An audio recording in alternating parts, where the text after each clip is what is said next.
What makes a game truly awful? Graphics that look like they were scraped off the bottom of a farmer's boot? Controls that feel like you're trying to push runny shit through a cheese grater with a mop? A script written by chimpanzees in a science experiment who then trashed the lab and burnt it to the ground because somewhere deep in their primitive minds nature flipped a frenzy switch to erase the aberration it had spawned? No, it's none of these things. Sure, they make a bad game. You'll most likely find them as composite parts of an awful game. But it takes something special, something devotedly appalling and inexplicably spiteful to complete the ritual that takes a game from being simply bad to a full-rounded assault on the human soul. There needs to be a conscious decision to hate the person playing it, some abyssal mechanic that wrenches the natural entertainment of a video game asunder and perverts it into a bona fide instrument of torment. Like, I don't know. Trying to think of an example here. Imagine a game where you're in a maze and you've got to find the key to escape, right? And on top of the tribulations of having to find that key, you've also got a zombie girl chasing you down. It sounds pretty intense, doesn't it? You want to play that? Yeah, so did I. Then, right, you turn the motherfucker on and you pick your maze because there's 3 to choose from, so that's nice, okay? And you wander around the spooky maze, woo, and you know what, it's not great, but you almost believe that it's worth playing. And then you find out that the zombie can walk through the fucking walls! In a maze game! In a fucking maze game! But that's not the end. Oh, you blow all your motherfucking candles out and wish that was the end, you poor fool in a party hat. Here's how a competent game might plot the zombie's route to your position. And here's how Taken does it. Fuck you! As soon as you start the game, Lucy the undead orphan, I'm not even being facetious today, just zeroes in on you, charging through brick and hedge alike to chew your shit up. The only thing that can halt her relentless advance is to look directly at her. But with this being a goddamned maze, that advantage lasts about as long as the first time Jenny touched Forrest Gump's dick. The key you're looking for is always located in a drawer in Lucy's house, which is inside a giant skull for some reason, Christ knows why.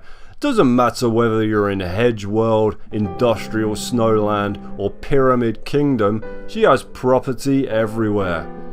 She's got a mansion inside a fucking pyramid. You've really got to make sure the baggie has no tears in it before you smuggle the LSD up your arse, you idiot, or you'll come up with stupid shit like this. Getting out of the maze alive is just blind fucking luck. It's randomly generated each time, so there's no route you can learn, no trial or error you can subject yourself to, because this ghoulish little pube puller might just pop the fuck out of it. You've got a limited number of flares to help you plot out where you've already been, I guess, but honestly, if you hit a dead end and you have to go back, you're already fucked. She's right behind you, and you're not getting past her. And even if you make it to the house and come back out ready to escape, you'll find that she's picked all your flares up anyway, ultimately making them as useful as bollocks on an aeroplane. But despite Lucy charging through walls like some sort of 6-stone bear-wielding bulldozer, she's not the greatest obstacle you're facing, Taken. Take a look. By the time you realise that you might have gone the wrong way, you're already fucked. It's not like you can learn the maze, it's randomly generated, so lots of luck with... What the shit? You've got to be fucking kidding me. Wow, what a great maze. Sure hope I don't get lost in this one. Look at this shit. Sorry Taken, am I not being fucked over quick enough for you? Oh, you caught me. What a goddamn surprise. Come on then, get it over with. Jesus Christ. There you go. Get out of that one, Houdini. The game just dumps you in a block of ice and leaves you there to get fucking eaten. It has done this 5 consecutive times to me before, but then I guess the developers knew about that, and short of being able to actually fix it, decided to balance it out with something else.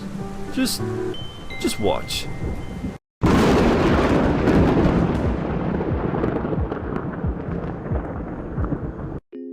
There are no words, are there?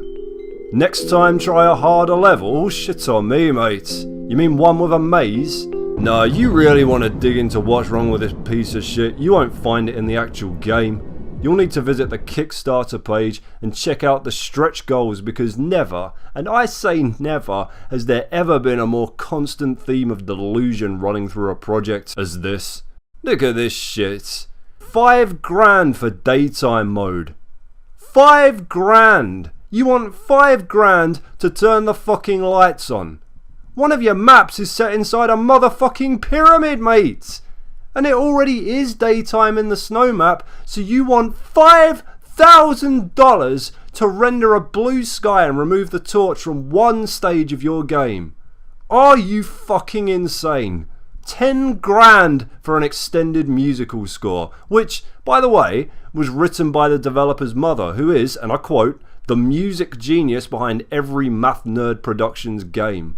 Holy shit, a musical genius? You mean like Mozart, Vivaldi, Beethoven? Man, you just don't get those anymore. I've got to hear me some of this.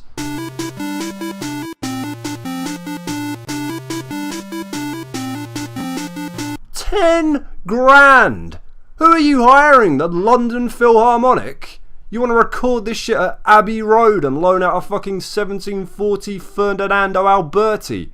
Can your mum only work surrounded by mountains of cocaine while watching the world's last surviving Pinta Island tortoise crawl around on a mountain of Nazi gold? What the fuck? $100,000. $100,000 for a maze creator. $100,000. $100,000! Do you... how? And then, right at the end, a bunch of question marks, like, that was enough crazy for one day, I'll come back to it. How about $200,000 to stop Lucy from no-clipping all over the shitting place like you forgot to turn debug mode off? How about $5.5 million to send a live monkey over to mow your lawn? These aren't stretch goals, these are the mad ramblings of a child that has no concept of economical relativity. They are lunatic fantasy. The development team is one guy that semi-knows what he's doing, his sister, who wrote a story that isn't even in the game, his mum, who wants a new fucking car, a dog, and you! You glorious imbecile, funding Game of the Year editions to come out on PS4, Xbox One and Wii U when it gets utterly torn to shreds on Steam and winds up having to slash 90% off its opening price because even PC horror gamers who are hardened to low quality buggy shit, even they recoiled in utter repulsion at this sociopathic drivel. What can you do? What can you say? I finished it, God help us all. The first season of Endgame is nearly at its climax, lovelies. 7 have fallen, but 1 still stands. Next time, you'll learn that there are cruelties even worse than Taken lurking in the bowels of the storefront, and trust me when I tell you, they don't die easy.